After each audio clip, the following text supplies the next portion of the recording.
John Rhys Davis here, Salah in Indiana Jones, and Gimli in Lord of the Rings. Give 'em hell, 3 guys and a flick.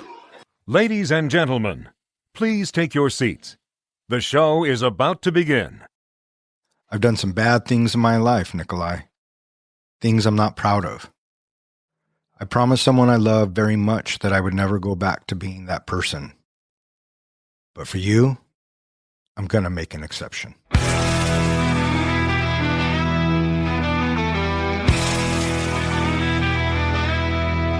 Three guys and a flick with Don, Ken, and John. Dive into the movies well after the dawn. From the good to the bad to the wildly absurd. They give a fuck about films. Their voices are heard. Welcome back. You are listening to Three Guys in a Flick. This is where we review the good, the bad, and the absurd. Tonight's episode, The Equalizer. Beware spoilers. Coming to you from the fertilizer section at Home Mart, my name is Don. And to my right, we have the comic book guy, John. Howdy ho. And to my left, we have the professor, Ken. Hello, everybody. Guys, put the fucking nail guns down, please. I'm begging you. What does this button do? Oops, sorry. Oh, for fuck's sakes. So are we in the fertilizer section because we're shitty? No, we are in the fertilizer section because somebody made a fucking mess all over the floor. Clean up on aisle 4. Yeah. Tonight we are talking about The Equalizer. The Equalizer comes to us via the Bronco helmet and was submitted by Zach. So thanks, Zach. We appreciate it. This one's for you. Released on September 26, 2014, The Equalizer was directed by Antoine Fuqua, written by Richard Wank, based on The Equalizer by Michael Sloan and Richard Lindheim. And it stars Denzel Washington, Marton Csokas, Chloë Grace Moretz, David Harbour, Bill Pullman, Melissa Leo, and a bunch of other people that are in Robert McCall's way. How'd this movie do, Don? This movie was made for $73 million and brought in $193 million. Not too shabby. And this was Denzel's first franchise. Has he ever been in any other franchises? No, that's why this is his first. So, yes. And, God damn it, I love it. Had you seen The Equalizer?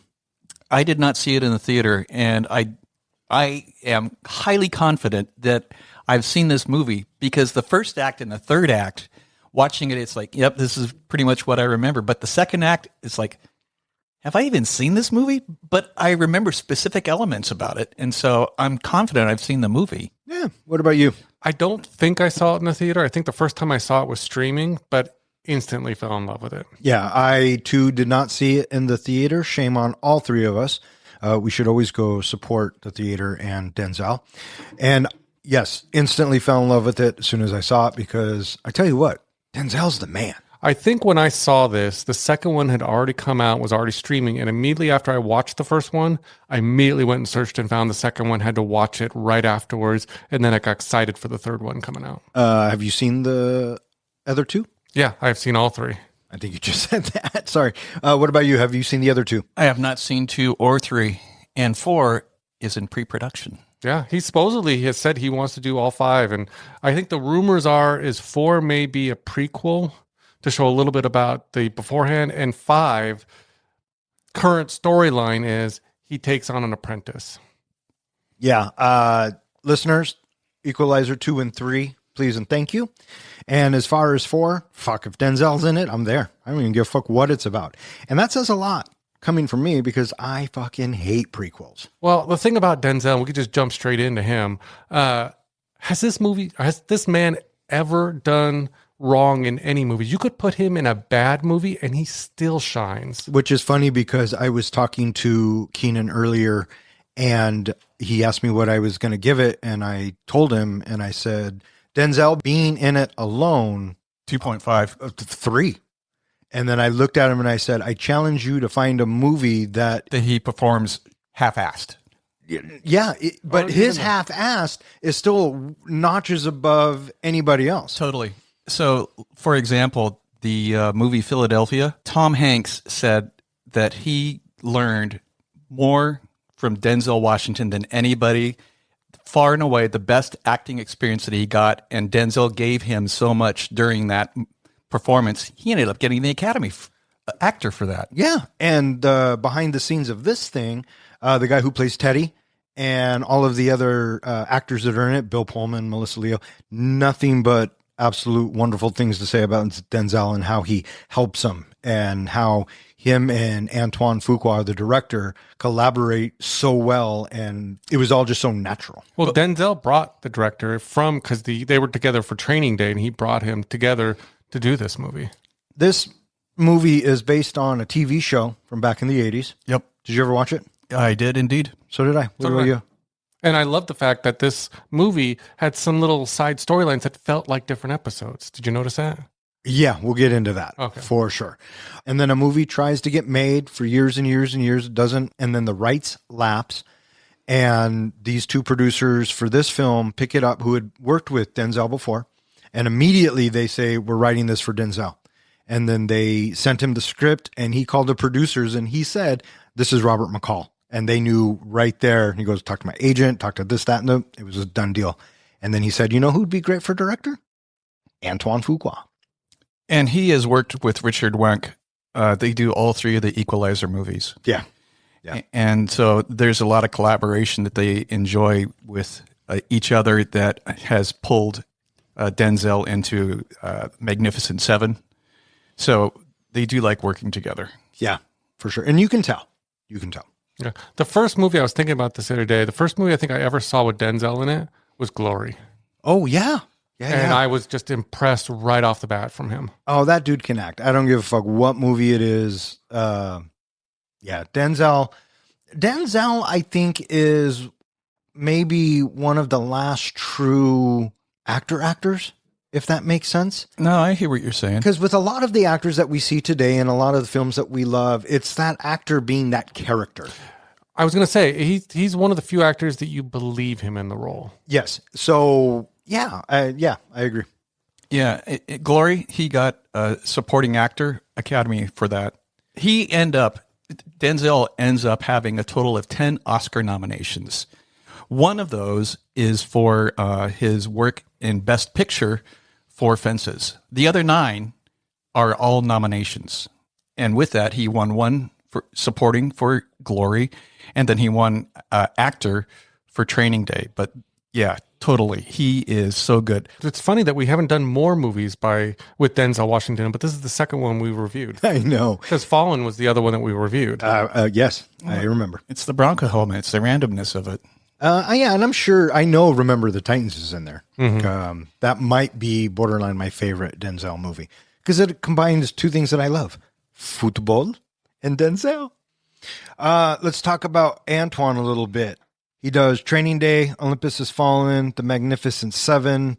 What do you guys think of him taking on The Equalizer? I thought it was interesting. I didn't realize this. Because I've seen both Training Day and this movie. I didn't realize in Training Day, the main character that Denzel plays is being hunted by the Russians. In this movie, he's hunting the Russians. Yeah. So it's kind of like, Robert was able to reverse it here. Role reversal. Yeah, Antoine was able to do kind of a role reversal here. Yeah, I thought he did a fine job. Excellent. The one shot in particular that I just instantly loved was when we have Teddy and he is talking to Pushkin on the phone and he doesn't have his shirt on and we're looking at all of those tats. And then he leans back in the chair. As he leans back in the chair, the camera swings around and eventually he goes upside down on us. And then you get the fade of the cityscape down below him. And so it's, just a wonderful effect. Like he's hovering over the city? He is, yes. Yeah? Yes. Yeah, I like that shot too. That was great. Teddy, the guy who played Teddy. I thought he did an okay job. I forgot how many things I've seen him in. I thought he was menacing. He was wonderfully menacing. Yes. He was so quiet but menacing. Yes, agreed. Yeah, and he is in a lot. I kept asking myself, what do I fucking know him from? What do I fucking know him from? I didn't recognize him from anything else. And then I look at the list here and I'm like, oh, yep, there it is. He's one of the fucking elves in Lord of the Rings. Lead elves. Yeah, he's one of the lead elves. And, the Bourne Supremacy he's in, he plays another hitman, I believe. And then he's in the second Sin City and Amazing Spider-Man 2. And he's in episode 2. Who is he in episode 2? Do we know? I don't know. That's just what Wikipedia said? Yeah. Okay. Yeah. Yeah, so I only know him from this. I don't recognize him. I don't remember seeing his face anywhere else. And that's one thing that I always try to do, go through and look at our supporting people. Where do I see them? And it's like, oh.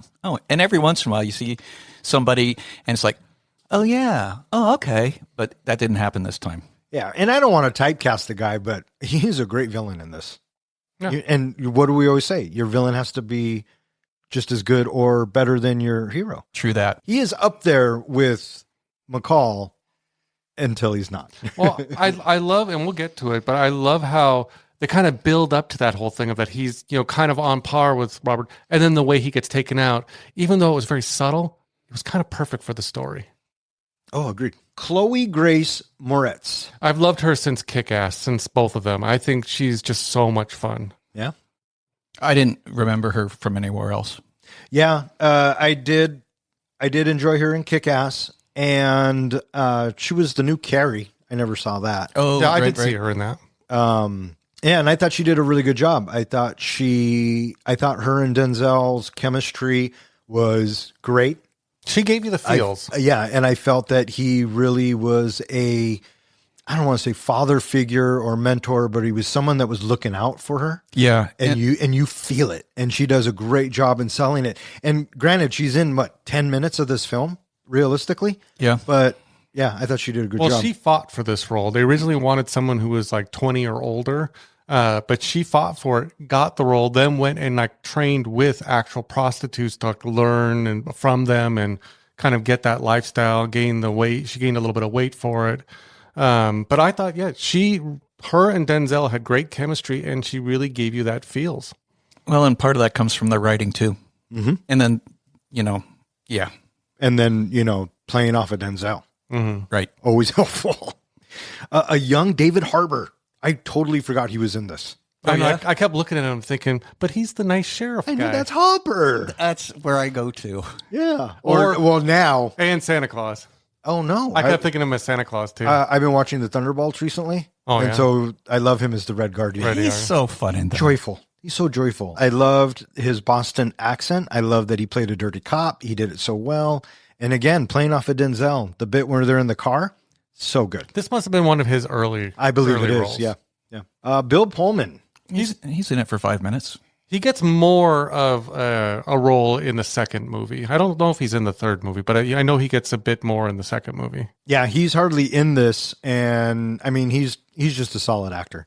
He's a solid go-to. Him and Melissa Leo's characters, brief but important. Did you know Yeah. what connection Melissa Leo has to the Equalizer?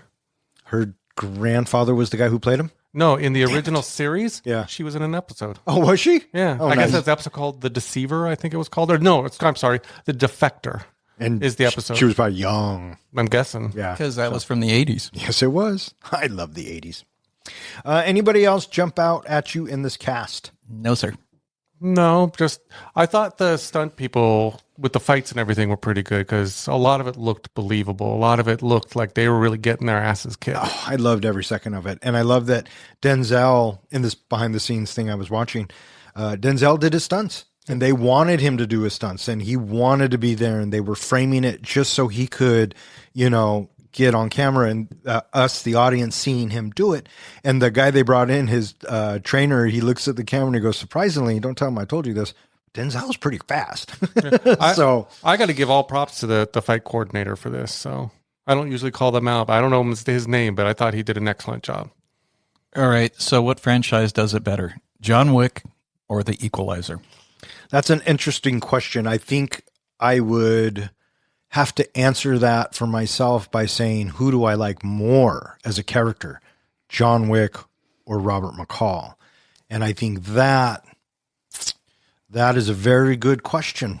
Very good question. There's no easy answer. There is no easy answer. For me, I give, just because I like the movie a little bit better, I have to give the edge to John Wick. I like that series better. But Denzel's so good. Yeah, I can't say I didn't see that coming. Yeah, it might be one of those things that, depends on my mood. I was going to say day of the week. How about this? I would love to have them both on my side. If I have a problem, Unstoppable. and what two guys could I call? Give me Wick and McCall. Gentlemen, are you ready for some trivia? I think we can find an equalizing solution. I'd be very happy to answer your trivia as long as you put that nail gun down. But I like... sorry. Come on, man. That was fucking close.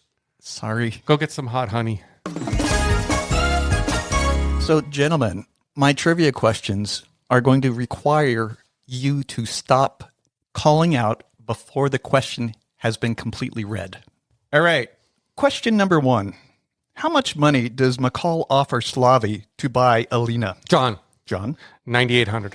$9,800 is the correct answer. Question number 2. When Jenny, the cashier, is being robbed, what did the robber want besides the money? John. Don? Her mother's ring. Point to Don. Question number 3. When we are shown McCall's micro camera on his wall clock when his place is being searched, what time does the clock show? Dawn. 2:30. No, sir. I'm going to say 11 a.m. or 11 p.m. No, sir. 11:30 p.m.? 3:17. Okay, because 11:30 was going to be my other. So we were wrong all the way around. Question number 4. After Susan and Robert chat, husband Brian asks if she was able to help. She responds with, he didn't come for help. What does she say he came for? Dawn. Don? Permission. Point to Don. I was first on that. Do you know how many times I'll listen to this and I will clearly be first and he goes, John. So it comes out in the wash. He just goes by what he hears. We were looking at each other. We're both on edges. Because we both know. That's what I'm talking about with these questions. It's like, oh, man. Question number 5. I'm going to try and intimidate him. When McCall... Don't look at me! Don't look at me! Don't look at me! I'm getting a little turned on here. Question number 5. When McCall confronts Pushkin in his bathroom, Pushkin asks him, what does he want? What does McCall say in return? Dawn. You know it. Come on. I'm going to go John. I knew you were going to fucking do that. Peace. No, sir. What does he asks McCall what he wants and it's probably a 2-word answer. I don't know. What's your answer? Or what are you looking for? The head of the snake. Oh, yeah, you did. I do know I counted it because I thought the professor would go, he turned on and off the lights 8 times. Oh, did he? Yeah. Yeah. That's your OCD. Yeah, there it is. So this week's winner is Dawn. Oh, I did? Oh. Congratulations, sir. Thanks, buddy.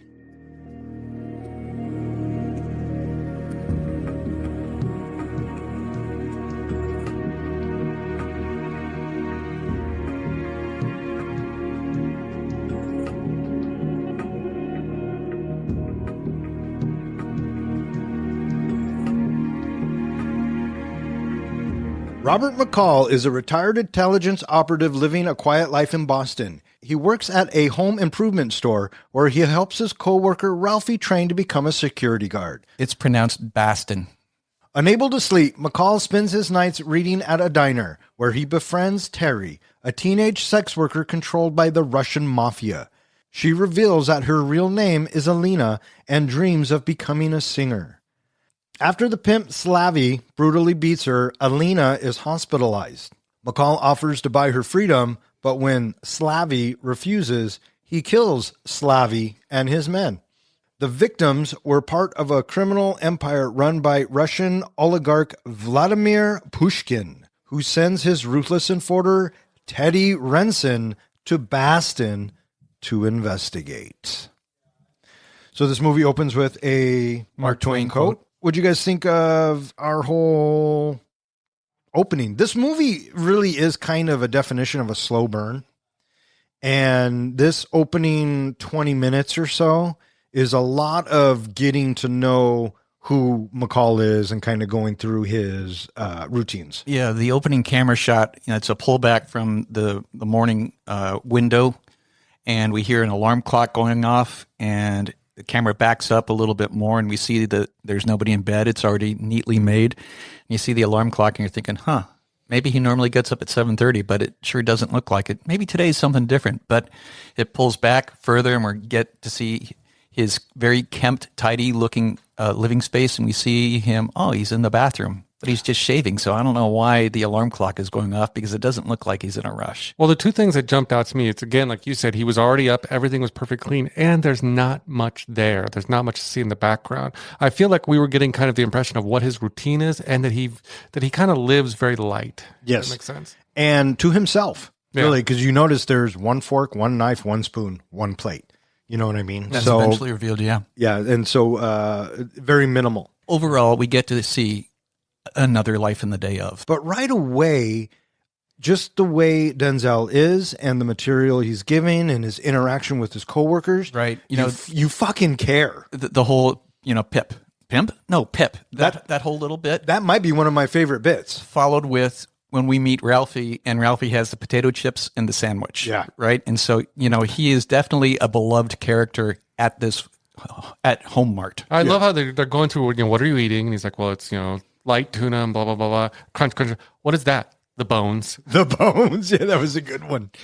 And you kind of get the impression that Robert is, kind of the father figure around the shop. They call him Pops. They do. And he's okay with it. He's just genuine, right? Mm-hmm. He's absolutely genuine. And then we see a quiet night at home, and then that's where we see one plate, one fork, and he, immediately cleans everything afterwards. And the way that he presses the towel that he had just dried stuff, everything has its place. And something else that he does, which becomes a trope throughout the series, is his tea bag with the napkin. Right. Which he's so specific. And at that point, you're going, wow, he's really got some OCD. Yep. And so it's 1:40 in the morning, and he's not sleeping. So I thought he was going to like a second job or something at this point when he's heading towards the diner. Oh, maybe. And what I like about this is when he gets to the diner, Terry's there, and we don't have to get their introduction to each other. They have already been talking, because she immediately says, did he ever catch that fish? They're talking about the book he's reading, right? Well, the other thing too is you kind of, it's sad to judge people, but you already know who Terry really is. You know what she does for a living. Yeah. Yeah, they don't pull any punches with that. And it's very obvious. And it's very clear too, Robert doesn't judge. Yes, absolutely. Yeah, he's very respectful about you do you, and I'm going to do me, and it's just going to be proper. Right. So next thing you know, we get another day and another sleepless night, and so here we are, and she wants to know, hey, how did the story end? They start talking and having a conversation, and then she gets a phone call. And can't you get somebody else? I don't like this dude. He's a fucking pig. And what kind of makes me go, kind of breaks my heart a little bit, is when she gets to the door to leave, she has to wipe away her tears and then run out and go do some nasty business. Mm-hmm. Yep. Because she feels like she has no choice. And interestingly enough, McCall, he never tracks or follows with his eyes. He is, because that's just who he is, but he keeps to himself, but he's paying attention to everything that's happening. Well, the also thing you notice, right, I think I kind of got the impression is he wants to get involved, but something inside him is telling him, don't get involved. I'm not allowed to get involved in this. I can just be there for her if she needs me, like Ralphie and everything. They approach me. They ask me for help. I'll help them. In this case, he's not going to get involved unless she needs it. And really the most he gets involved at this point is just telling her, she tells him this life sucks, and he's like, well, change your life. Mm-hmm. Right? He's just giving her advice and just very trying fatherly. to be her. Yes. But you're right. He's looking, he doesn't really watch, but he knows. And I think it breaks his heart a little bit on the inside too. Yeah. And when he does give that advice, he does it with no contempt or scorn or judgment. Yeah. So good. Yeah. I love this little bit with Ralphie. He's training with Ralphie, and they got the big old tire. And he's like, I can't do it. Come on, man. I'm 190. You gonna leave me in a burning building? He's a $190. Yeah, which comes back later. Yeah, I love that. It does. I love that. However, that being said, I do appreciate the scene. They both play it wonderfully. We don't need it. For me, this film just seems a little fat, just a little. So that night, She comes over and she sits with him. I'm breaking protocol. And immediately he has to stop and think, and then it clicks in. He goes, oh, no, please sit down, because he's polite, right? He was just caught off guard, maybe. I don't know. There was something that I never caught before this viewing. He asked her what happened to the eye, and she says something stupid. Yeah. Did you catch? Yes. Later on, when he went, he beat up all those guys and went back, and Ralphie asked him what happened to his hand. His response is, I had to hit something stupid. Yeah. Yep. No, I caught that right away. So she introduces herself. She says, my name's Terry. Well, actually, it's Alina. Alina the singer. And They chat about life and books. And, they're just having a pleasant evening. And now we see them and they're walking outside. Well, doesn't she also give him the CD with the music? She says it's not professional, but it's just something. Just tell me what you think of it. And that's when he gives her the moniker Alina the singer, right? Mm-hmm. Which I love.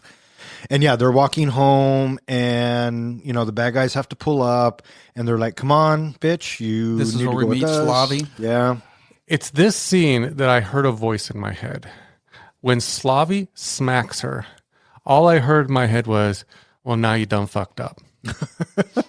and I'm sure the voice went off in your head, but you can also see it on Denzel's face, and it's a blink and you miss it moment, right? Because he gives it a little jolt, but he backs off. Because she tells him. Because she tells him to. Yeah, for sure. But you can see something change there. And he throws her in the car, and the driver, he goes, well, what about this guy? Give him a card. And Slavi, this fucking prick, this girl's no good. You come by the club, I'll give you a new one. Fucking business card. Yeah, call this Business number. card. Yeah. And now it's the next night at the diner and no Alina. I know, it's a couple days. Well, it goes through a couple days because he comes back, and then I think the second night after that at the diner, the owner or whatever, the guy manager says she's in the ICU. Yeah, see, a little bit fat. Someone movie. beat her up real good. And so he goes to see her, and he sees that other gal. I forget what her name was. Mandy, but we never hear it. Yeah. And, she goes out to get some coffee. They have a little chit chat. He's out there in the hallway next to the vending machine, and she overflows the coffee because she's so upset. And he is able to innocently intervene. Yes. He also gets all the information pretty much he needs, that this is the way it's set up. They've been using her since she was just a little child. And that this is a guy who will burn a woman's face with battery acid just to make a point to the other women. Set an example. Yeah, and so we get to hear more or less what life is like under Slavi. And it's all because the John hit her, she hit them back, and now she gets beat up and put in the ICU. Yeah. Well, I think that and not picking up the phone when Slavi calls her. Probably. Yeah, it's a dominance thing, clearly. Yeah. I liked the scene after this that we see Robert sitting at home, and you can see him contemplating whether or not he's going to do something. He is spending some time thinking about this. The cogs are turning in his head. And this is like a couple of scenes. Yes. And he's not being rash. He's not being impulsive. no, he's thinking about it. He's weighing all of his options because that's what he does. I guess what I'm saying is if there's 5 shots of him doing that, we could have gotten it with 2. That Denzel's that good. But that's just my own little hang up. That's the only thing that's keeping this from giving it a 5. So anyways, no, there's more than that. So he decides He's going to intervene. And so he walks into Slavi's office. Yeah, but before that, we get to see Slavi, in his office, if you will, and get a little bit of small talk. And, he gets his payment from, his goon. Well, even coming in, he's kind of a dick when he's like, who's the asshole parked in my spot? Move the car. Yeah, he's a Russian dick. We get it. And so McCall gets to his office. Borderline my favorite scene in this entire movie. It's an excellent scene. And it's tense. It's so good though, right? That he's able to get right up and knock on that door. Holy shit. And then when he walks in, right? It felt a little John Wick to me in that immediately you can see he's figuring out every little person in the room, every key opponent, every weapon he can use. Oh, it's more Sherlock Holmes to me. I haven't seen the new Sherlock Holmes because they do that very specifically. Okay. So he walks up to the desk and he starts talking to Nikolai, and I like this back and forth. Because the Russians are like, who the fuck is this guy? We'll do whatever the fuck we want when we want. Did you get that he kept referring to him as Dedushka? Yeah. Do you know what Dedushka is in Russian? Old man? Grandfather. So, Yeah, and I think Slavy, he's intrigued by the brazenness of what is happening to him as this guy just brazenly approaches him and just talks directly, straight talk with him. and I like how he's moving all the skulls too. Yeah. Because he's so OCD. Well, he moves them first, just kind of positions them To line evenly. them up. Yeah. And then he offers them the 9,800. And he goes, you want to buy a hooker for $9,000? And I love how McCall's always, it's $9,800. Right. He's very specific. And yeah, this back and forth is absolutely wonderful Yeah. And eventually he's like, well, I'll give it to her for 1 month. as they shake hands, Yeah, which is and- kind of a, and then shady thing to do. Then he tells him to fuck off. I'm going to use her and abuse her and break her. And when I'm done with her, then you can have her. Which I'm thinking, again, you done fucked up. And so he says, okay, And puts that's, the envelope back in his pocket, turns the skulls, does whatever he does with them. First to Slavy, he faces the skull to Slavy, and he faces the other two skulls to the person on the left and to the right. Telling them, guess what? And so he walks to the door. And I'm wondering if he's still undecided as he's walking away. I don't think so. I think because as he opens the door, I thought just for a moment, he was thinking, do I go through with this? Or do I walk away and just go run her out of town? That's where I was at. But once he does the door a couple of times, You can see the OCD, though. He opened and closed the door, I think, 4 times. I don't know. I didn't count. a couple. I took it as him toying with them because he can. And so anyways, He turns around and goes, 16 seconds? he says, he looks at his watch, 16 seconds. And then they do that whole, Hyper focus. yep, I'm going to use that shot glass, those corkscrews. I'm going to do this. He's going to come at me this way. And then he takes a step forward. The first dude comes at him and it's fucking off. And it's 15 seconds, right? Well, I I mean, think these are very fast action set pieces. Well, the funny thing is he said 16 seconds, but then when he finishes, he goes 19 seconds. So Yeah, he's a because little slow in his old age. yeah, he's doing some math and timing his shit. Yeah, what'd you think of this bit? It was so choreographically beautiful. Yes. The one that got me, I think, of this scene, if we were to just pick up from this scene, the death, was the corkscrew. When he just starts stabbing the guy in the arms and then through the head. I mean, yeah, he turns into a boxer. And if you're going to box, why not have corkscrews coming out of your hands, right? Well, he does this because he does this in the end, too. He takes out the guy's arms. He takes out the motion and everything, so the guy's useless at that point. Which is smart fighting, And then up through the chin, and you see the corkscrew in the mouth. Wow. Yeah. And he just kind of, Wow. yeah, And the shot glass to the eye, too, is pretty brutal. that was a good one. And he already shot Pushkin or had his henchmen shoot. Yeah, he already took him it out. went through his throat, but he did it so he could talk to him at the end. And I love this speech. He says, He's so measured yeah, and calm. he says, You're going to die over. you're going to bleed out on this funky floor. Alina, the girl you beat, she's going to go on and live. All for $9,800. All for $9,800. Should have taken the money. And he does. He gives everybody he ultimately takes out, he gives them a chance to do the right thing. But it's like, wow, he's so matter of fact. So in 29 seconds, you're going to die. Yeah. Anyway, but after he's done, should have taken the money. How badass is it that he goes 27, 28, Yeah. 29? Here is another thing that I didn't really catch until this moment, or until this viewing. After Slavy dies, he says sorry. And I thought always it was because he was sorry that he had to kill someone. But then I realized he was apologizing to his wife, not to Slavy, because he promised his wife he wouldn't do this again. So I think he was saying sorry to her, which we find out later about his promise.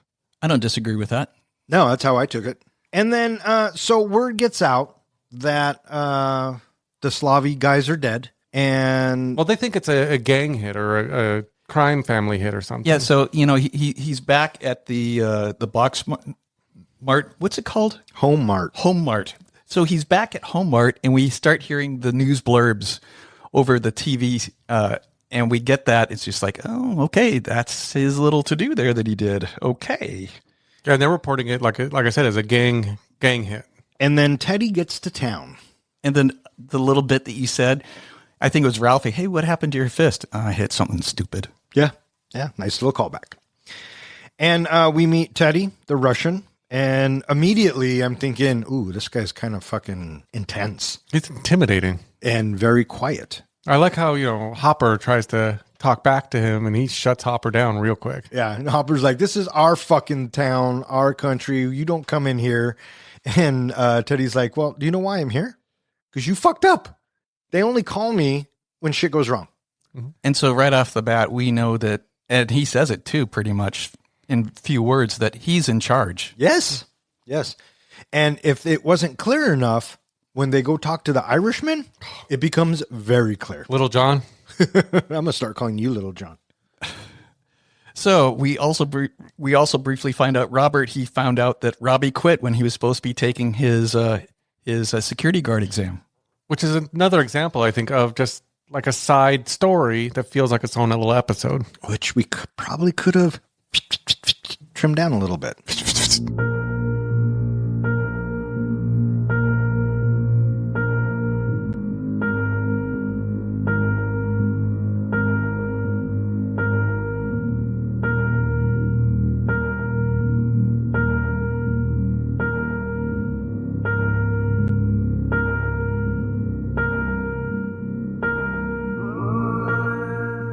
McCall begins using his skills to help others, including forcing corrupt police officers to return money stolen from Ralphie's mother.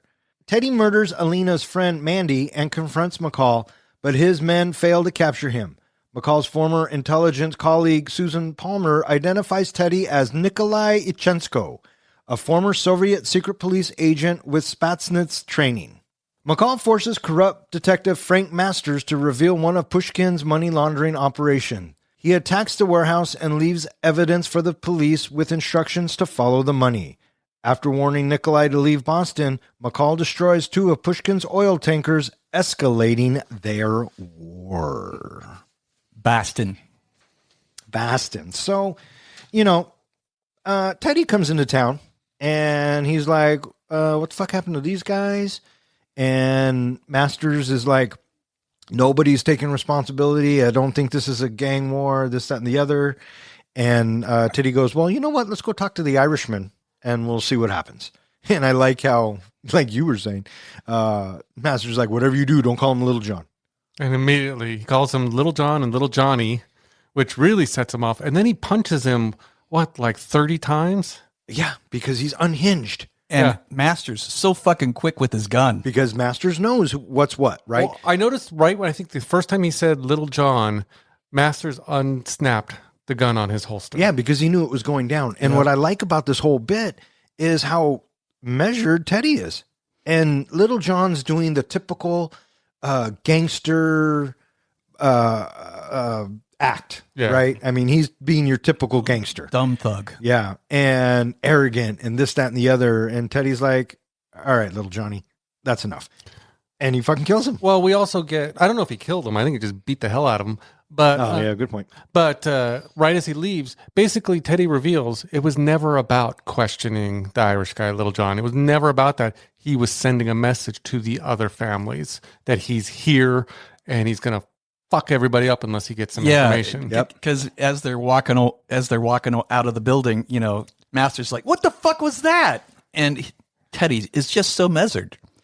It's a message. It says, "I'm here." We have Robert and Ralphie, and they're chatting about, I don't think this was a fire. I don't know what happened. Yeah, at his mom's diner. And Robert knows, right? McCall knows what's going on. But what I love about this is at their conversation ends, McCall says, "Do you need any help?"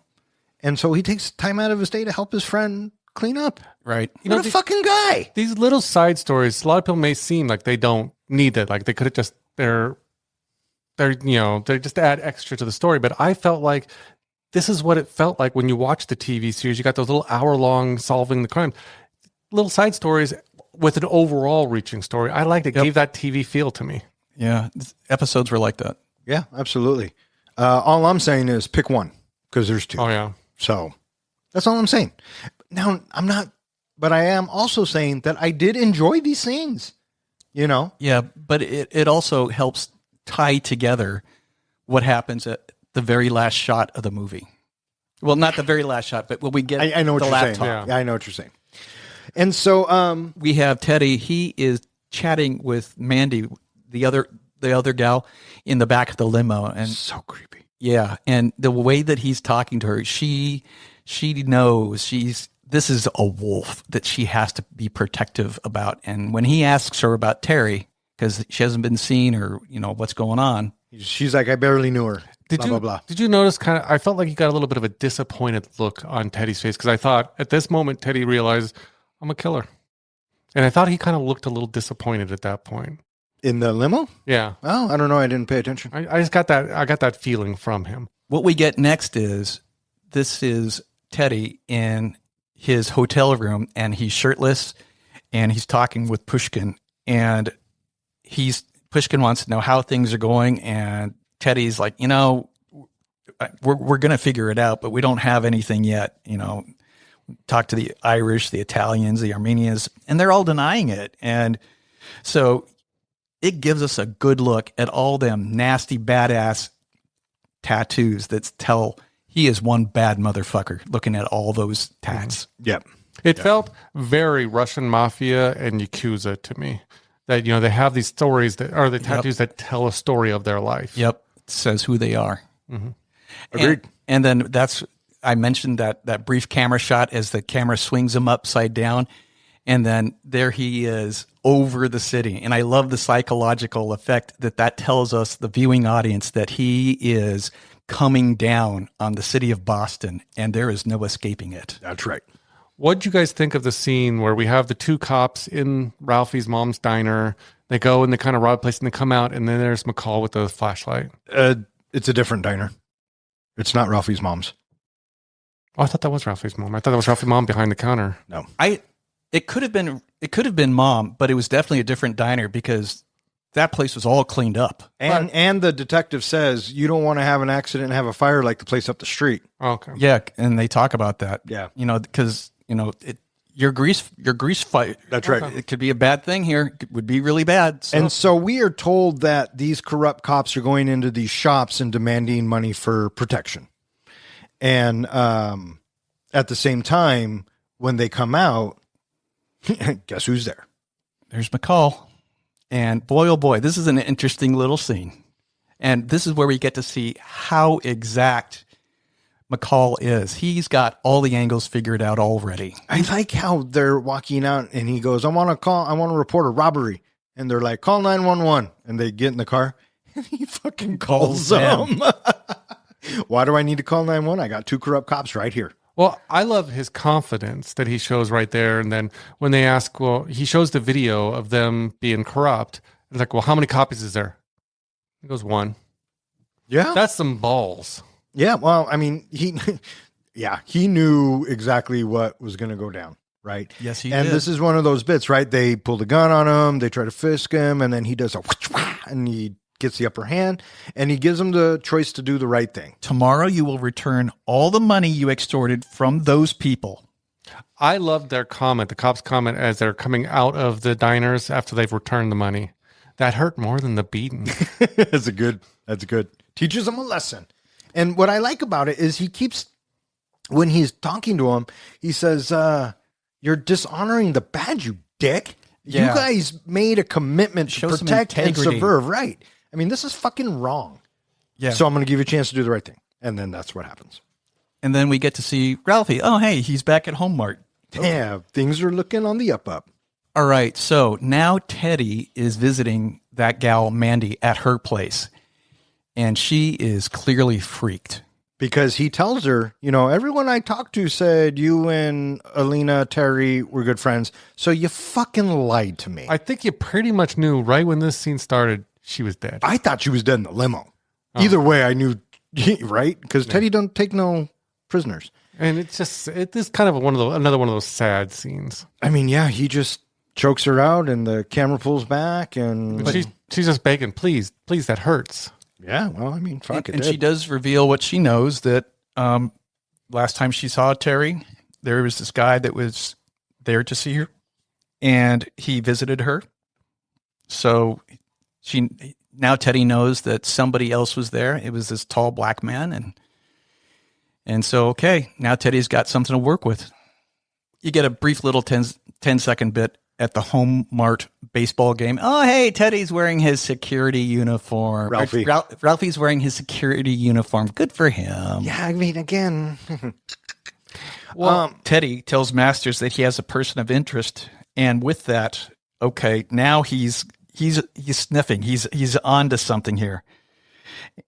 We get this little moment as well that I thought for sure was going to initially turn into, this is how Teddy is going to find him. It's the robbery at the Home Mart at the cash register. Yeah, another side mission, right? But I will say, I liked it. Yeah. I kind of wanted to see the burglars get beat up for how much of an asshole the guy was. I didn't. I'm glad they cut a lot of stuff that they do, or they show us the way it does. Well, I like how Robert takes the hammer, and then next thing you see him is cleaning the hammer as he puts it back on the rack. Yeah, after she finds the ring. Yeah. Right. Mm-hmm. Yeah. And so, and I didn't remember this scene at all because I was thinking, okay, so what's going to happen is he's going to stop the robbery. He's going to be on the local news, and Teddy's going to see him on the local news. Yeah. See, but no, it's a completely side mission just to show again how badass Denzel is. And he wants to help. Yeah. No, I mean, because Jenny was heartbroken. That was her mom's ring, right? And he's like, no, just I'll take care of it. However, he doesn't, and he chases them. He goes out there and he gets their license plate. It's like, okay. So now it's nighttime, and McCall, his spidey senses start tingling. Something is afoot. And he sees his keys swinging a little bit on the rack, and he goes to the door, and here comes Teddy. This is a great scene. It is. Because he doesn't back down. And the writing is very good here. Very good. Well, it also shows that Robert knows what questions to ask and easily figures out this guy isn't legit. Oh, absolutely. Because he's all like, don't you want to leave me your card? He gives a great alibi without batting an eye because there were 5 restaurants between here and there. Well, I was meeting a friend. Her name was Susan Summers. Yeah. And he's like, well, obviously. But she didn't show up. Her daughter got sick. I'm a person of interest or you wouldn't be here. Mm-hmm. I mean, he just knows. Well, he asked him like 3 times, like, so who are you with? Yeah. Who are you with? Yep. Who are you with? He keeps slipping that in. And Teddy's like, oh, okay, we'll catch up with you. Quickly shows a picture of the deceased gal. Uh-huh. Do you know who she is? I don't think so. What happened? Oh, she fell down the stairs. Yeah. Why is she sitting in a chair? There's a couple of head scratchers. Mm-hmm. So not very well thought out by Teddy.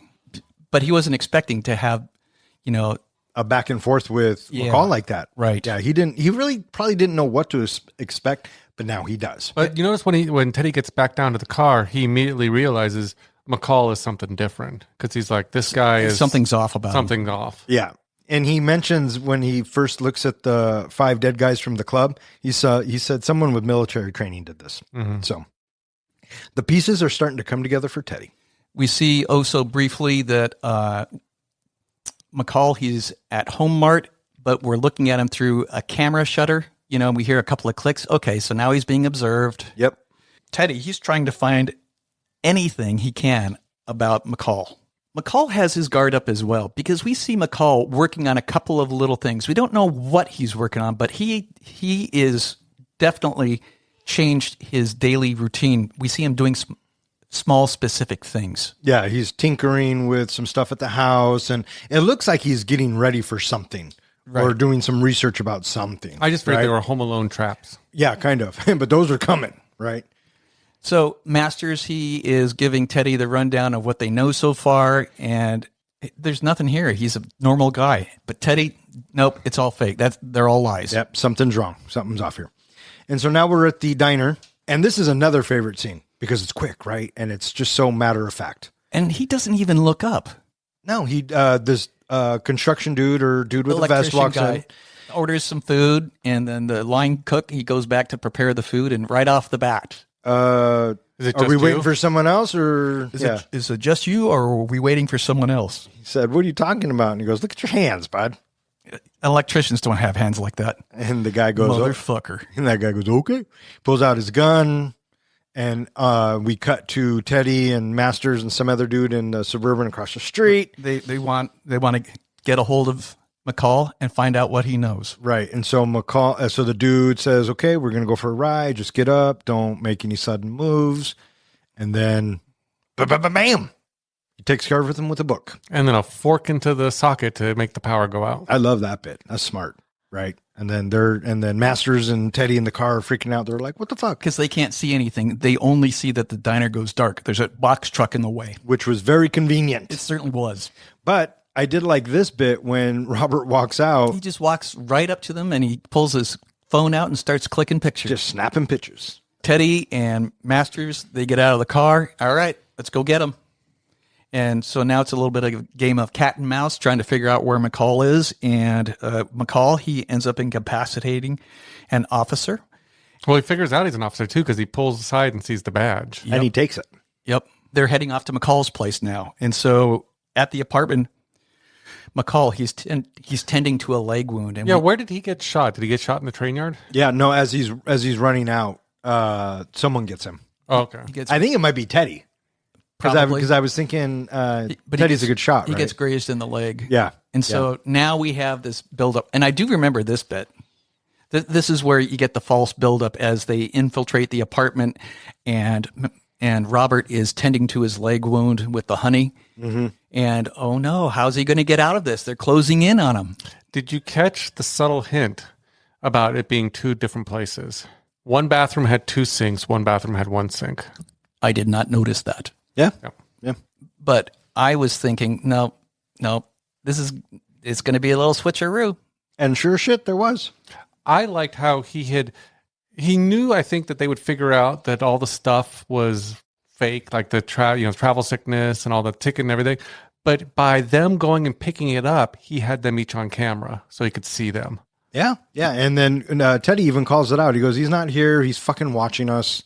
God damn it. Look at his laptop, but Teddy doesn't buy it. The breadcrumb trail that McCall has left, Teddy says, nope, that's not real. It's too clean. And then we cut to McCall. He pays a visit to some old friends, the plumbers, Brian and Susan. And I like a lot of the writing in this too, because it gives us a very, very brief backstory.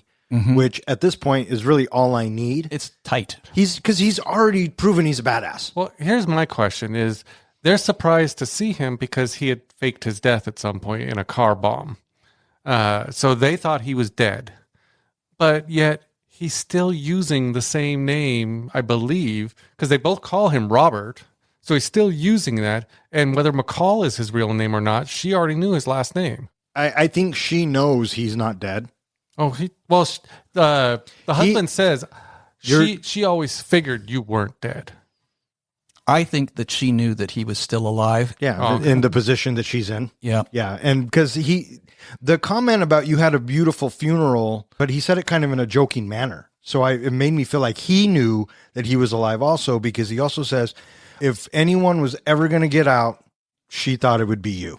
And so... Yeah. And so I took the back, like what we get with the John Wick exit, how he wants out of the life. And so with that, so the plumbers are going to let sleeping dogs lie.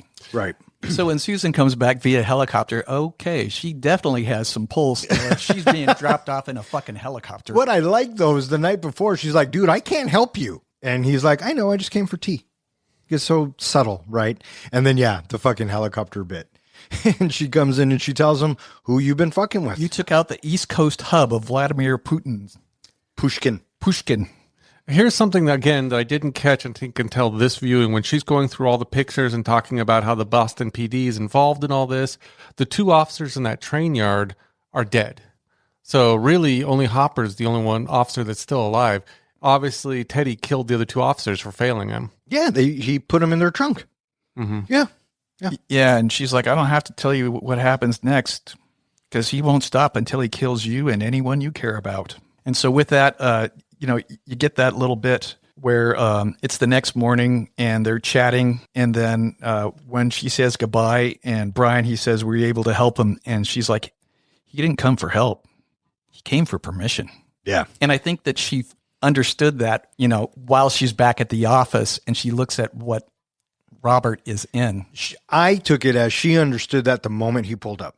And because their conversation about, when your wife died, a little bit of you died too, right? And they have that conversation. And I think also as well that the CIA in general has now been notified that there's going to be a little bit of house cleaning that's going to take place. Yeah, Pushkin's operation is done.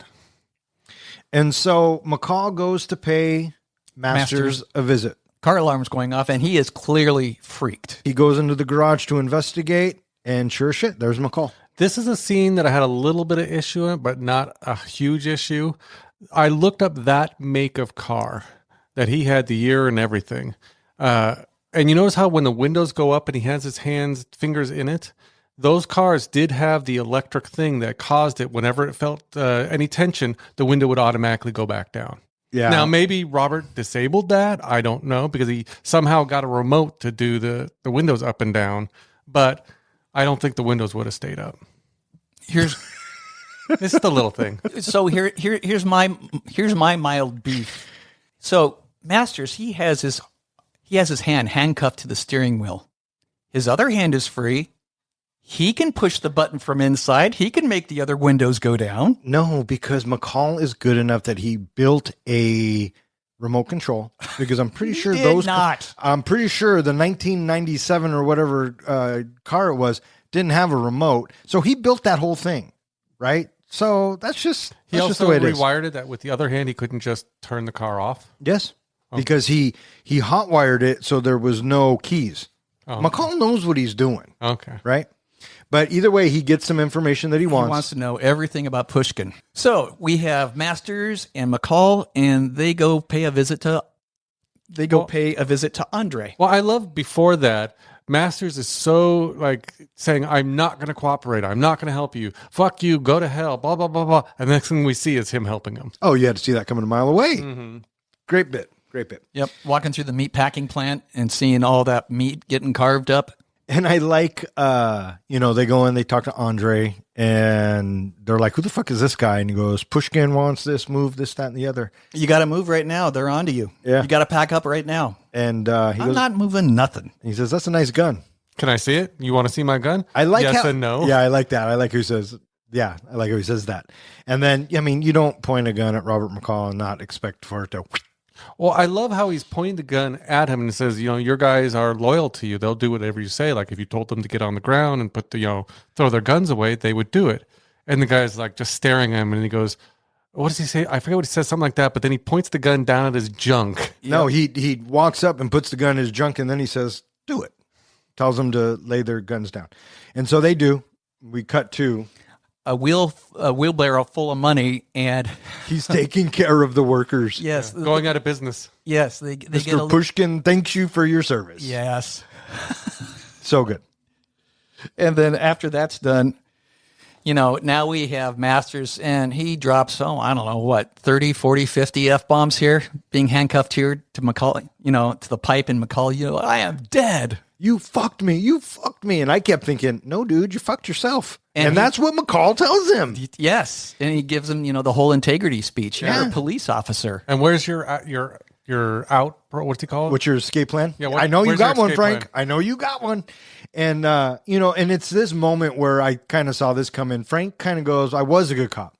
I used to be good. And I like how McCall says, do it again. Do the right thing. Yeah. Do the right thing. And so McCall goes and gets gets Masters' escape plan in a safety deposit box and empties that box out. And I love when the cops show up to the warehouse and they find all the money and everything, and they subtly mention that there was a bunch of money in Hopper's car. And then he opens up the thing, and Antoine and they all in a them are sitting freezer in or there. something? Yeah, they're in a freezer. yeah, Andre and all of his goons are in there. But what about the reveal of those, huge bricks of money in that huge warehouse? I'm not counting it. Yeah, apparently when I looked up the terminology, when someone's like early on, Pushkin said, I have 1 million barrels coming in, that just meant $1 million. And he comes in $1 million a day. And so now we are at... it's a fancy restaurant. And with this fancy restaurant, we see this guy sitting across from him, and I will find him. This is a great example of less is more. Yes, agreed. And it's so powerful, right? So this big hitman looking motherfucker is talking to Teddy. And because, Teddy had to call in his own guys now because we can't find McCall. But his plate is empty, so he's clearly just a guest with the elaborate spread that Teddy has in front of him. I've got to take a piss. Yeah. And they make it a point to show us his sunglasses. Right. And then Pushkin makes a phone. Pushkin calls him, and Teddy rejects it. Yep. And it gives us a beat, whatever.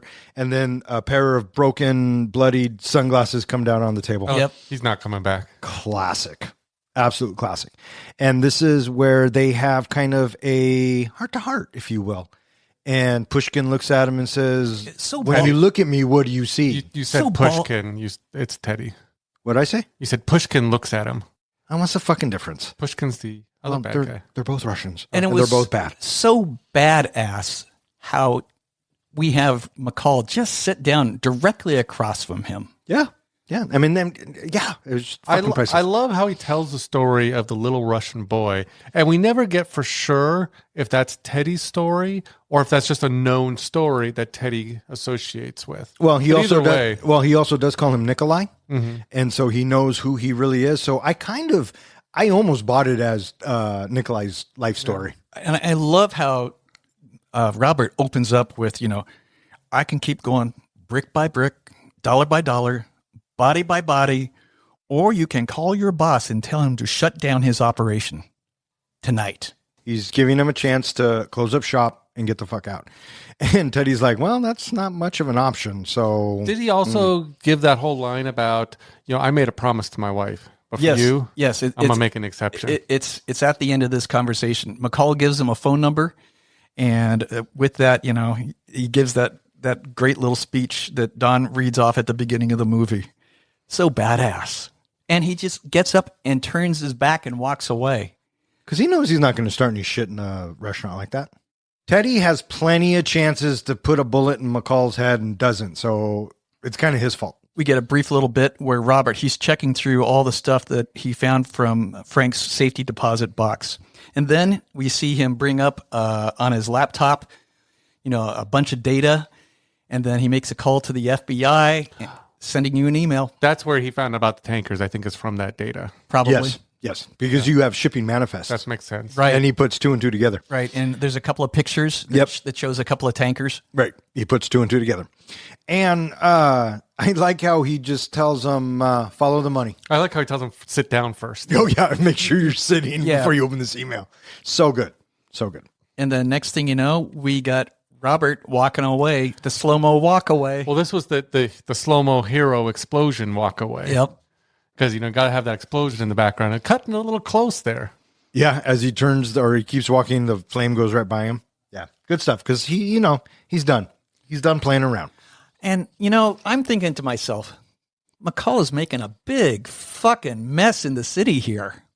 Yeah, but all these emergency vehicles are going to be showing up to try to get the fire out. He's using up city resources here. Yes, but for the greater good. The greater good. Teddy, he's chatting with Pushkin, and he tells Pushkin that he has a new team. And Pushkin is like, New York is shut down, and if you don't stop the bleeding, don't come back. And Teddy's like, fuck you, dude. Because, he is. And we get to see the new goons. And the guy with the really long, pointy, waxy mustache, we've seen him as a big bad before. Yes, we have, but I can't tell you what. I can't tell you where, but I remember seeing him in other stuff with Jumanji. I don't know. He reminded me heavily of the remake of a wrestler named Braun Strowman, but it's not him.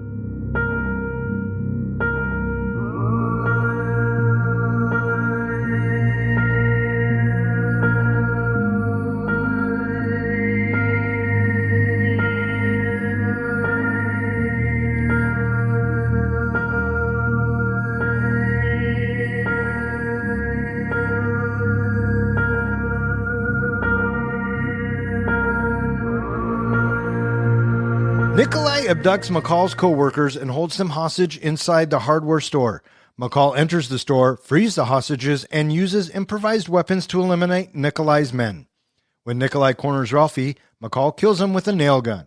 3 days later, McCall travels to Moscow infiltrates Pushkin's mansion and tricks him into electrocuting himself.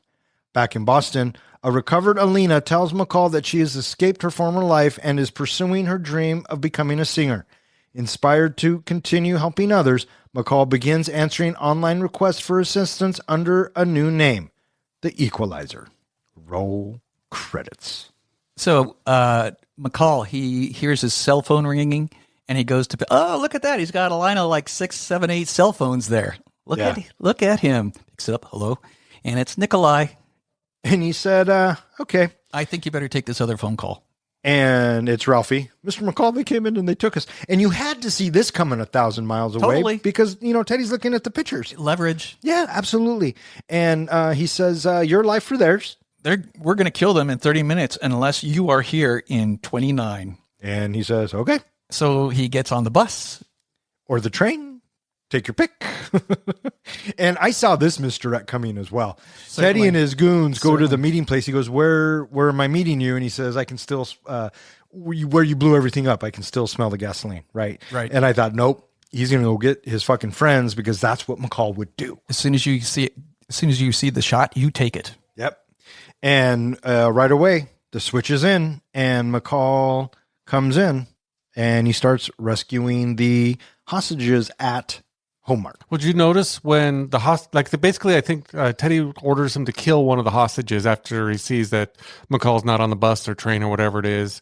And that music comes on. Vengeance. Which is Gladys Knight and the Pips, I guess, or something. Well, no, before Vengeance. Over the intercom. The intercom loudspeaker music of the Home Mart store is a song sung by Gladys Knight. Gladys Knight and the Pips. Nobody noticed what it is? It's the Midnight Train to Georgia. Oh, it was the Midnight Train to Georgia. Yes. But a nice little callback because we know McCall's in the building. Yeah, and he was a Pip. But the music that follows, the Vengeance song that follows. Oh, such a good needle drop. Oh, it plays wonderfully to, the chaos that is going to unfold. Mm-hmm. Mm-hmm. Of these, when he's taking out all the bad guys, I mean, first he gets, he frees Ralphie and everything. I love that scene where Ralphie takes the bad guy into the manager's office or whatever it is, and they turn off the music, and you've looked down at the monitor, or I mean, in the background, you can see Robert step out, and he's in front of, you can see he's at the doorway. And then he's not at the doorway. Well, if you look down at the monitor, you could see him move to the right. Yeah.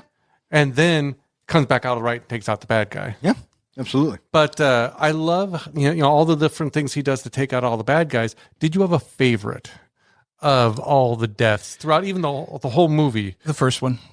Which one was the first one where he breaks the guy's neck? He puts the stuff on the floor, and as soon as he's making noise with what he's walking over, he looks down to see what he's walking over. Then down comes the razor wire, and McCall snags him and hangs him. That's the most brutal. I think that I have to agree with the professor. You know what I like about that is as he comes up, he's just looking at him. He's just looking He at him. does this thing where he watches a lot of people die. Yeah. Mm-hmm.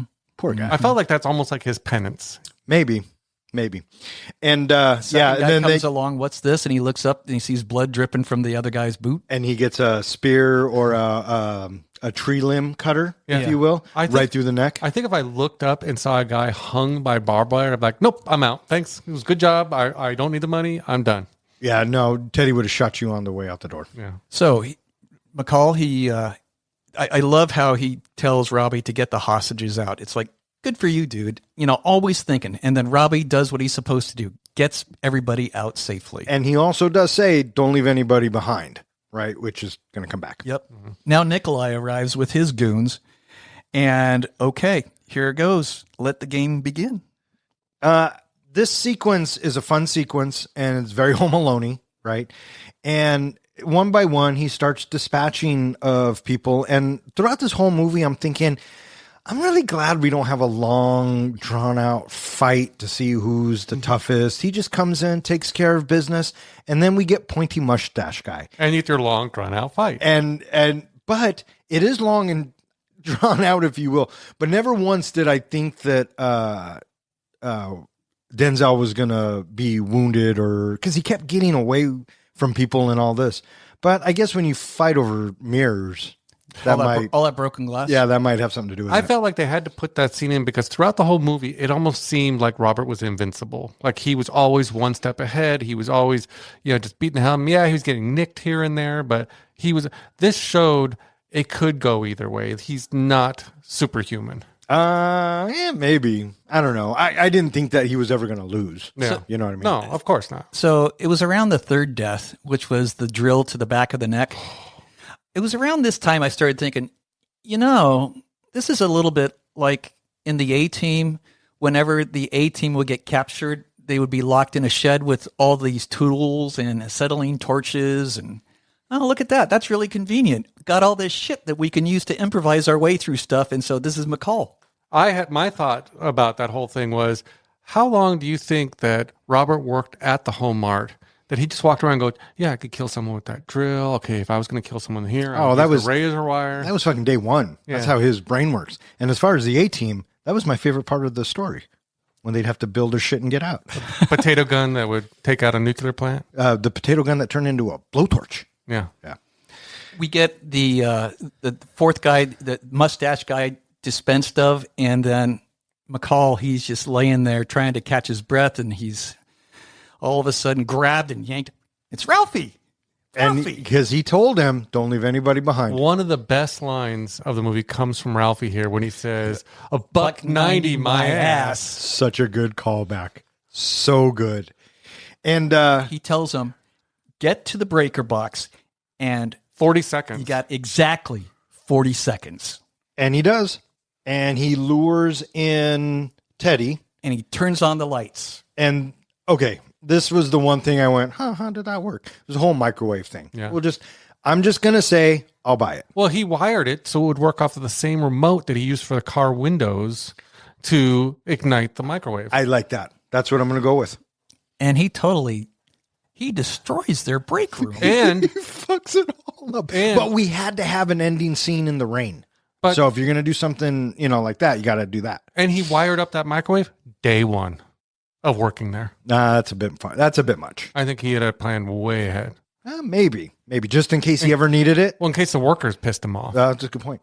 He needed a good out. But he wasn't malicious like that. I think you're thinking of John Wick. But yeah, when the rain, basically the sprinklers started coming down, I thought, it's so cliche, but it works here. It's so badass. See that rain bouncing off his head. I agree with you that it's super cliche-ic, but, and I'll say this proudly, Denzel Washington.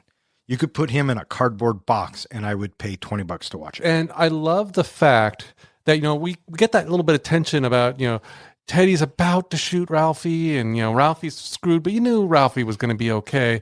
And then you hear that thump as the nail gun goes right through Teddy's shoulder. And sticks into the wall. And McCall's so fucking smart. He takes his time. He shoots him in the elbows, the knees, anything that's functional. And I love the fact that we didn't have to have this big fight with it because they were building we just had one. We were building up to this big, they're two even matched guys and they're going to have a... No. He just dispatches them by taking him out, logically. Well, yeah, no, we already had the big fight. He doesn't want to go through that again. Could he take Teddy one-on-one? I don't know. Might be a good fight. But it don't even have a shootout. It just boom. Yeah, no, he doesn't waste any fucking time. McCall never uses a gun in this, by the way. Yeah, he makes everybody else use the guns. Right. It's only using the henchman's gun. Yes. At the when he kills Slavi. But he doesn't pull the trigger. No. Yeah, right. You know what I'm saying. Yep. And so he dispatches of Teddy in a great way. Yeah, in a great way. Okay, so this is the combination of all of this last little finale. I try to suspend belief, but it's the third thing that kind of sort of like, yeah, okay. And it looks badass and it looks really cool, but sprinkler systems, when they go off where the fire is. They don't they don't turn on all of the sprinklers. Unless you have it programmed into a remote control. Am I right or am I right? You're absolutely right. That, and it was an explosion that shook the whole store. Shook the whole store. And how is it that when Ralphie has turned on all the lights, but when we have McCall approaching Teddy, it's all dark? Ambiance. I was exact. You beat me by a second. I was going to say we needed that dark, that rain, and that needle drop to hit the vengeance and all that. And then the third little bit, which kind of sort of makes me go, yeah. Nail guns don't work like that. That one does. Nail guns have to have pressure pressed down in order to eject the nail. Not that one. It has a .22 cartridge.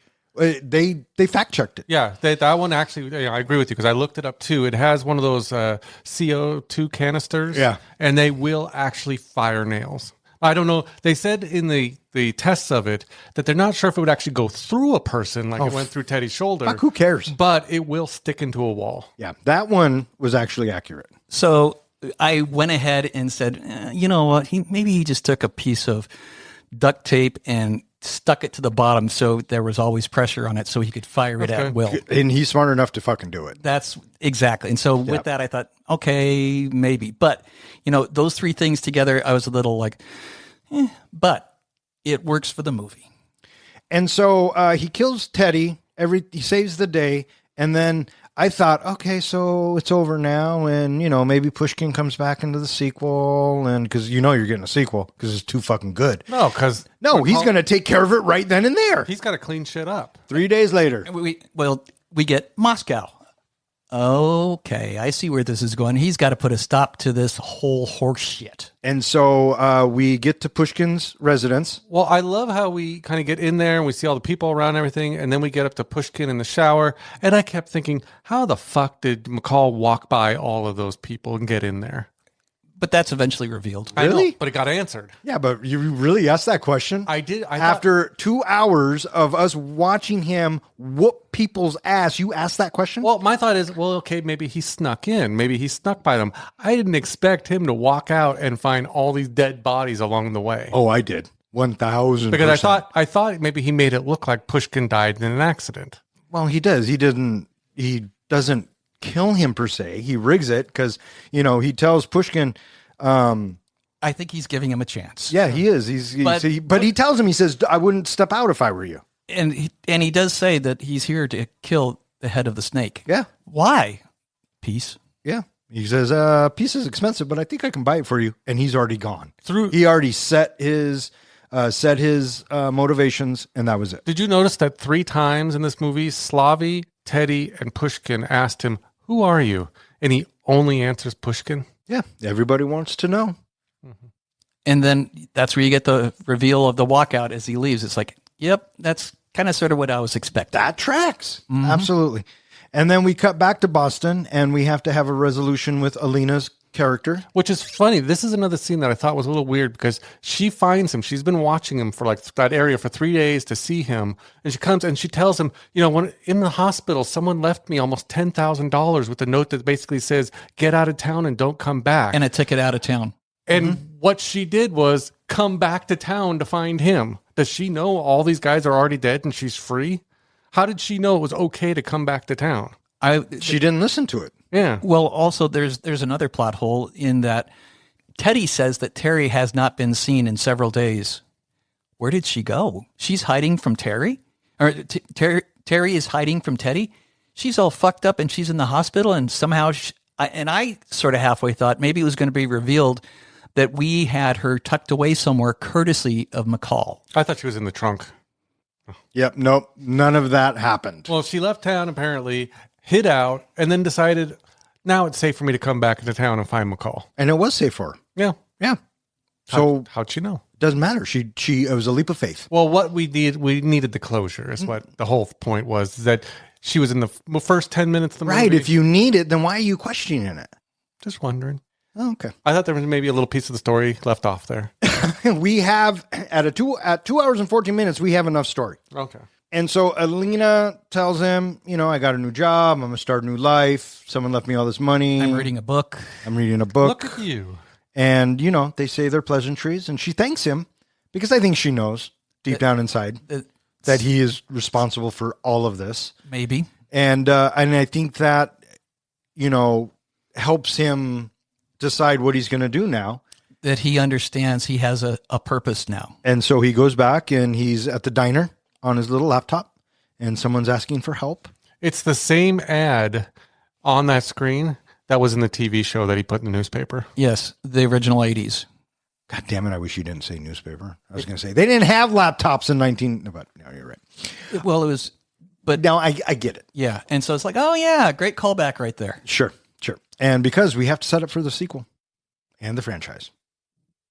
And that was The Equalizer. All right, what do you guys think? You guys ready to rate this flick? I'm ready to rate this flick. How about you, Johnny? You ready to rate this flick? I've started my stopwatch. 50 seconds. Now equalize this review. Denzel Washington is amazing in everything he's in. The Equalizer is no exception. Nearly everyone here, with the possible exception of Chloë Grace Moretz, gets completely outacted by Denzel. Moretz still does a great job giving the audience the feels, but her absence definitely is noticeable throughout the movie's second half, until the end. I also love how it's translated the TV series to film, almost like several episodes were blended in to make one complete movie. Some scenes move slowly, but Denzel makes even those work. Best of all, this is one of those rare trilogies where the sequels are just as good. It's for those reasons I'm giving Equalizer 4.5 out of 5 fucks. Well, there you go. 4.5 fucks from the comic book guy. You or me there, guy? I'll go next. Go ahead, buddy. All right. The Equalizer is a wonderfully fun movie if you enjoy the action trope of, outsmarting the bad guys and having the protagonist come out above. And this is fun to watch how McCall handles situations so expertly. And Denzel shines in this movie. He is fantastic. I think that Denzel completely carries the movie. The Teddy character is wonderfully evil. He is what we need to have McCall face a rival that is every bit as good as him. And the tension that he creates when he's on screen with the people around him is great. I think that the action sequences that we get are wonderfully creative in the same way that we get in the John Wick franchise. And the fact that we have McCall so expertly handle these situations time and time again is very satisfying to watch. The Alita character, I wish that she would have been in the movie a little bit more. I found myself thinking that I have several scenes where it would have helped bolster her story a little bit more if she could have been sprinkled in a little bit. I found the runtime to be adequate. I think that the needle drops were very good. And I enjoyed the side stories that we had in there with the crooked cops fleecing local businesses and the bit with Ralphie becoming a security guard. Those are satisfying watches as well. For me, I'm still conflicted on what I want to give it, and I've been going back and forth a little bit, but I think I'm going to settle on 4.25 fucks. 4.25 fucks from the professor. My turn. Any movie with Denzel Washington for me automatically starts at a 3. So now I'm building upon that. And I like the story. I like the fact that he is a superhero without being an actual, quote unquote superhero. He's a guy that solves problems. He's here to help. He gives people the chance to do the right thing. I really enjoy this franchise. The supporting cast was fun. Teddy was menacing. I really like David Harbour as the crooked cop. Alina was a good character. I thought her story arc was powerful enough to get Robert McCall to do what he does. And so I believe their chemistry. This film is a fun film, and it's the first of a trilogy. And, like the John Wicks and possibly the Toy Stories, the sequels just keep getting better and better. So it's for those reasons I'm giving The Equalizer 4 very solid fucks. With 4 fucks from me, 4.25 fucks from the professor, and 4.5 fucks from the comic book guy, that gives The Equalizer an average of 4.25 fucks, which now puts it in the 12th spot with Ghostbusters Afterlife, Saving Private Ryan, Hunt for the Wilder People, Enter the Dragon, and Mad Max Fury Road. It is slightly better than The Big Lebowski, The Breakfast Club, Top Gun Maverick, Thor Love and Thunder, Casino Royale, and Scream. And it is slightly worse than Armageddon, School of Rock, Ferris Bueller's Day Off, Scott Pilgrim vs. the World, Hot Fuzz, A Nightmare on Elm Street, and Shang-Chi, The Legend of the Ten Rings. So there you have it, boys. Sounds good. All right, that is going to wrap it up for this episode of Three Guys in a Flick. If you would like to know which movie we're going to be reviewing next, please check out the website. Speaking of which, hey, comic book guy, where can they find us? They can find us at Three Guys in a Flick, where we have all of our podcasts available, our show notes, and there's a section on there that you can leave us a voicemail that we might just play on a future episode. There's also a comment box where you can submit a movie you would like to go into the Bronco helmet. You can find us at all of social media, where on Tuesdays I announce what movie's coming out on that following Thursday. And you can find us at any place that hosts podcasts. In fact, while you're listening to us, make sure to subscribe and leave us a comment. We'd love to hear from you. Speaking of comments, do we have any this week? Yes, we have one from LTD71. Could not even make it out of the theme song without an F-bomb. Really? Tired of headphones required podcasts on things that interest me ruined by unneeded coarseness. Well, I'm sorry you feel that way, LTD, but we actually keep this genuine. And you know what? In our own debates, even before we started this podcast, we did drop a lot of F-bombs. So sorry about that. Yeah, I mean, hey, to each his own.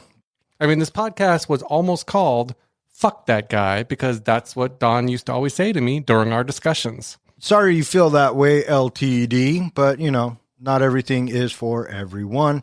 And I do appreciate you at least taking a listen. I'm curious to know how far they got through the episode. I also want to thank Zach for throwing the Equalizer into the Broncos helmet. We had a lot of fun watching it and reviewing it. We hope you have a lot of fun listening to it.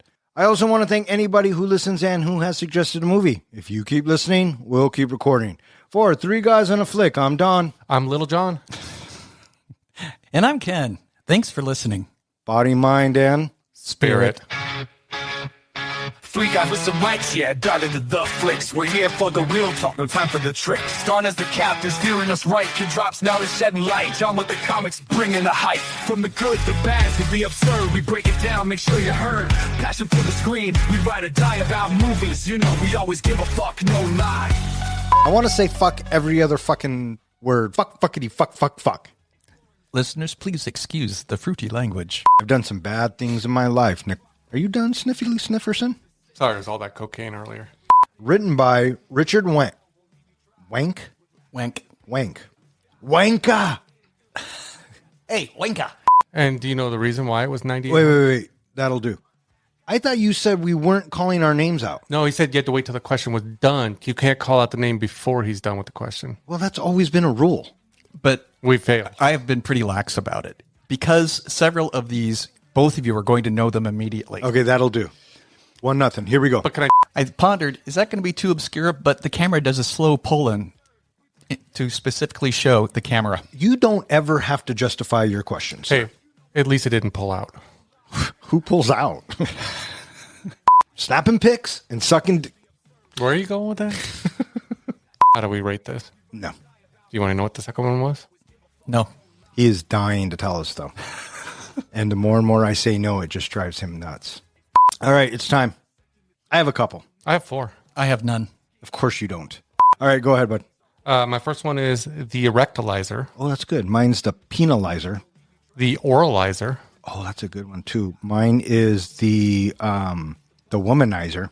I don't want you questioning this one, but the later. Why don't you want me questioning that? Just let it Why? go. Why would you bring that one out? Why? Is that something you want to watch? I would assume that we say the names of the You're fucking killing me. Would you get another one, or is I that have it? one left. All right, hit me. Which I think is I like the best. All right, hit me. The Equal Liquor. I like that one or the Oralizer. I think the Oralizer is really good too. What let do you the think? professor choose. The Oralizer. Yeah, I think the Oralizer for me is getting easy right out the gate. 4.5. Oh, really? Yeah. Yeah, Who doesn't have oral? I think I could give that 3.75 tissues. What about you? I'm going to go with 4.5 as well, and I'm hoping LTD doesn't hear it. Jesus. And may all your days and nights be filled with happiness. All right, fuck off. Good night. pistol and debate, we hit the sky. So tune in, feel the thrill, catch the vibe. As three guys in a fight, keep the passion alive. Fuck that guy.